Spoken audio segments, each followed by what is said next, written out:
ભાવનગર જિલ્લાના ઘોઘા તાલુકાના એક ગામની પશ્ચિમ દિશામાં આવેલી ગૌચરની જમીનમાં ખાણ ખનીજ વિભાગની ટીમ તપાસ કરી રહી હતી. તે દરમિયાન એક જેસીબી મળી આવી હતી. તપાસ દરમિયાન જેસીબીના ચાલક સાથે બોલાચાલી થતા ફરજમાં રૂકાવટની ફરિયાદ નોંધાઈ છે.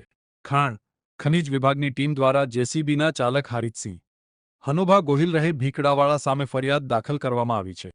તપાસ દરમિયાન ખનન સંબંધિત આધાર પુરાવા માંગવામાં આવ્યા હતા, પરંતુ તે રજૂ કરી શકેલ નહીં અને બોલાચાલી કરી ગેરવર્તણૂક કરી હતી.